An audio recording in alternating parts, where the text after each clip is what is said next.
Hello friend, જય શ્રી કૃષ્ણ। આજે બનાવીશું આપણે મેથીના ગોટા। શિયાળામાં ખૂબ સસ્તી મેથી મળે છે અને એકદમ ફ્રેશ મેથી મળે છે। એના માટે મેં લીધું છે 200 ગ્રામ બેસન છે। આ એકદમ સરસ જે બજારમાં મળે છે એવા આપણે મેથીના ગોટા બનાવીશું। તેના માટે હું અહીંયા આગળ મેથી લીધી છે। આ 200 ગ્રામ મેથી છે, તેને મેં ધોઈને ઝીણી સમારી લીધી છે। હવે આપણે એમાં મેથી નાખી દઈશું। આ ભજીયા બનાવવા બહુ જ સહેલા છે, એમાં કશા બધા ઇન્ગ્રેડિયન્ટ જોઈતા નથી। જે આપણે ઘરમાં કાયમ રેગ્યુલર વાપરતા હોય એ જ મસાલા નાખવાના છે આમાં। હવે મેં એમાં મેથી નાખી દીધી છે। હા, લીલા મરચાં છે, 1 લીલું મરચું લીધું હતું મેં એને ઝીણું આ રીતના મેં સમારી લીધું છે।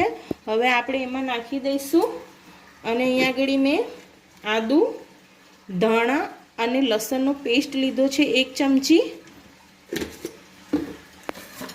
અને અહીંયા આગળ મેં લીધો છે થોડી હળદર લીધી છે અને થોડુંક મેં લાલ મરચું પાવડર લીધું છે। આપણે અંદર લીલા મરચાં પણ નાખ્યા છે એટલે મેં થોડુંક લાલ મરચું પાવડર લીધું છે। આ ધનિયા પાવડર છે અને થોડોક ગરમ મસાલો લીધો છે મેં અહીંયા આગળ। અને હવે આપણે સ્વાદ પ્રમાણે મીઠું નાખી દઈશું। સ્વાદ પ્રમાણે મેં મીઠું લીધું છે। હવે આપણે આને સારી રીતના ભજીયાનું આપણે ખીરું તૈયાર કરીએ। થોડું થોડું આપણે પાણી નાખીશું અને એક સરસ ખીરું આપણે ભજીયાનું તૈયાર કરીશું। આ ભજીયાનું ખીરું બનાવવાનું બહુ જ સહેલું છે અને ગરમા ગરમમાં મેથીના ગોટા બહુ જ સરસ લાગે છે ખાવામાં। તમે આ રીતના એકવાર જરૂરથી ટ્રાય કરજો।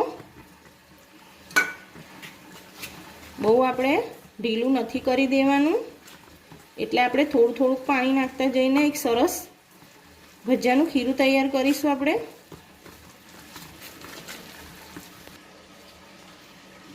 તમે જોઈ શકો છો મેં આ રીતના ગોટાનું ખીરું તૈયાર કરી દીધું છે આ રીતના। હવે આને આપણે ઢાંકીને 10 મિનિટ માટે રહેવા દઈએ।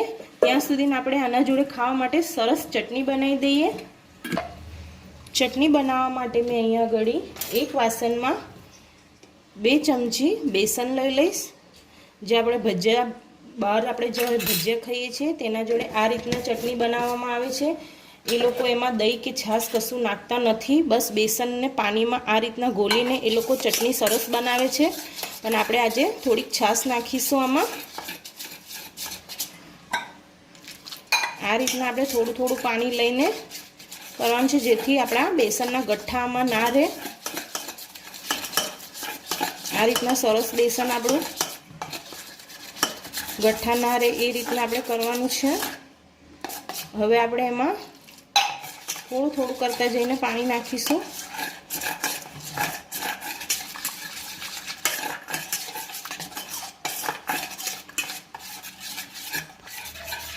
તમે જોઈ શકો છો એકદમ આપણું સ્મૂથ બેટર તૈયાર થયું છે આનું। હવે આપણે આનામાં અહીં આગળ અડધી વાટકી છાશ લીધી છે એ નાખી દઈશું આપણે આ રીતના। અને હવે આપણે આમાં સ્વાદ પ્રમાણે મીઠું નાખી દઈશું। સ્વાદ પ્રમાણે મીઠું અને આપણે થોડીક હળદર નાખી દઈશું। આ રીતના ચટણી બનાવશો તો તમે ભજીયા જોડે ચટણી બહુ જ સરસ લાગશે। હવે આપણે એને વઘારી દઈએ।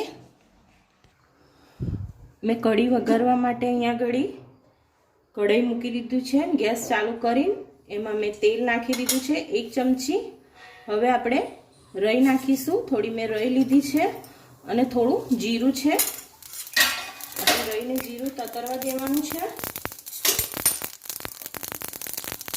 અને હવે આપણે નાખીશું મેં મીઠી લીમડીના પાન ને 1 લીલું મરચું તીખાસ માટે કાપીને લઈ લીધું છે।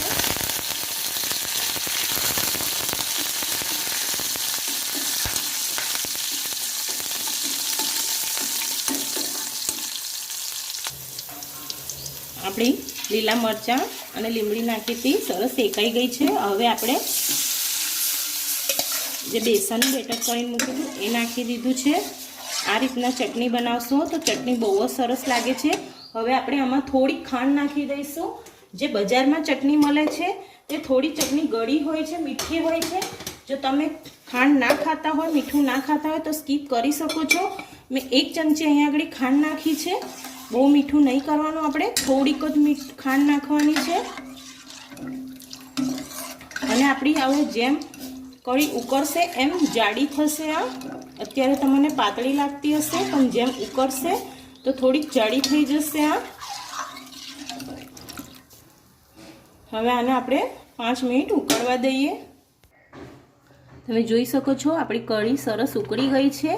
હવે આપણે ગેસ બંધ કરી દઈશું અને આને એક વાસણમાં કાઢી લઈએ. તમે જોઈ શકો છો કેવી સરસ જાડી ચટણી થઈ ગઈ છે. આ જ રીતના આપણાને જોઈએ છે. હવે આપણે ગેસ બંધ કરી દઈએ. આ જ રીતના રાખવાની છે. આ ભજીયા મેથીના ભજીયા જોડે કે તમે કોઈ બી ભજીયા બનાવો તેના જોડે આ રીતના ચટણી બનાવો તો બહુ જ સરસ લાગે છે. આ રીતના ચટણી જરૂરથી બનાવજો. આ રીતના આપણે થીક રાખવાની છે. તમે જોઈ શકો છો. હવે આપણે એને વાસણમાં કાઢી લઈએ. આપણે 10 મિનિટ થઈ ગઈ છે. આપણે ભજીયાનું ખીરું જોઈ લઈએ. તમે જોઈ શકો છો આપણું ભજીયાનું ખીરું સરસ સેટ થઈ ગયું છે. હવે આપણે આમાં 1 પિંચ જેટલો બેકિંગ સોડા નાખીશું. બહુ નથી નાખવાનું. આપણે આ સોડા નાખવાથી આપણા ભજીયા અંદરથી સરસ સોફ્ટ અને જાળીદાર થશે. થોડોક જ નાખવાનો છે આપણે સોડા, વધારે નથી નાખવાનો. અને થોડુંક આપણે 1 ચમચી જેટલું પાણી નાખી આવવાનું છે અને સરસ આને મિક્સ કરી લેવાનું છે આ રીતના, જેથી આપણે સોડા નાખેલો સરસ અંદર મિક્સ થઈ જાય.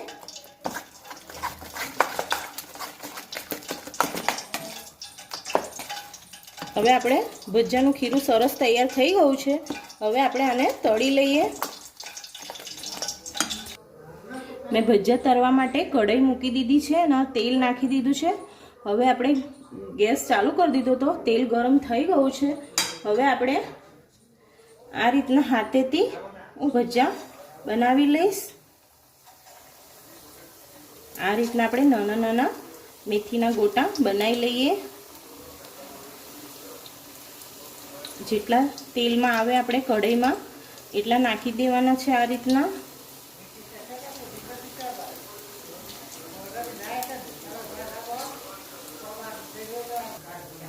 મેં આ રીતના ગોટા નાખીને 2 મિનિટ થઈ ગઈ છે. હવે આપણે એને આ રીતના પલટાઈ લઈશું. તમે જોઈ શકો છો આપણા મેથીના ગોટા સરસ ફૂલી ગયા છે અને આ ખાવામાં પણ એટલા જ સરસ લાગે છે. જો શિયાળામાં મેથીના ગોટા ના ખાધા તો તમે શું ખાધું. એટલે આ જ રીતના તમારે મેથીના ગોટા બનાવીને ખાવાના છે. તમે બજારના મેથીના ભજીયા ભૂલી જશો એ રીતના આ ભજીયા સરસ ટેસ્ટી લાગે છે ઘરે. આ રીતના આપણે ઉલટ પુલટ કરીને તળી લેવાના છે. અને ગેસ બહુ ફાસ્ટ નથી રાખ્યો મેં, ના બહુ ધીમો છે, મીડિયમ ગેસ છે. જો તમે ફાસ્ટ ગેસ હશે તો ઉપરથી લાલ થઈ જશે અને અંદરથી કાચા રહી જશે. એટલે મીડિયમ ગેસ પર આને આપણે તળી લેવાના છે. બહુ ધીમો પણ નથી રાખવાનો. મેં આમાં 1 પિંચ જેટલો જ સોડા નાખ્યો છે. આપણે બેકિંગ સોડા આમાં વધારે નહીં નાખવાનો, ને તો ભજીયા અંદરથી લાલ થઈ જશે. આપણા ભજીયા સરસ ફૂલી ગયા છે. તમે જોઈ શકો છો આપણા મેથીના ગોટા બહુ જ સરસ થયા છે અને સુગંધ પણ સરસ આવે છે મેથીની. તમે આ રીતના જરૂરથી બનાવજો. આપણે આટલા તરતા એક ઘાનો તરતા મને 3 મિનિટ લાગી છે. આ જ રીતના હવે આપણે બીજા પણ મેથીના ગોટા તળી લઈએ. એ જ રીતના આપણે નાના નાના આ રીતના મેથીના ગોટા તળી લઈએ. તમારે કઢાઈમાં તેલમાં આવે એટલા નાખવાના છે. વધારે નાખશો તો તમારા મેથીના ભજીયા ફૂલે નહીં.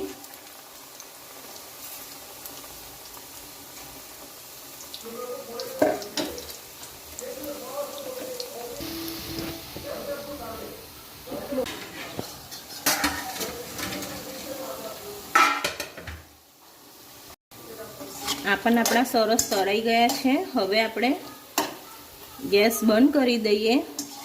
આપણા બધા ગોટા તળાઈ ગયા છે. હવે આપણે ગેસ બંધ કરી દઈશું અને આને આપણે કાઢી લઈએ. તમે જોઈ શકો છો આવો જ કલર આવવા દેવો જોઈએ.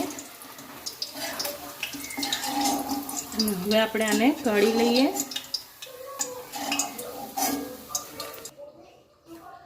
આ તેલ ગરમ જ છે. મેં ગેસ બંધ કરી દીધો છે. હવે આપણે ભજીયા જોડે ખાવા માટે મરચાં તળી લઈએ. આ રીતના આપણા આપણા મરચાં સરસ તળાઈ ગયા છે. હવે આને આપણે કાઢી લઈએ.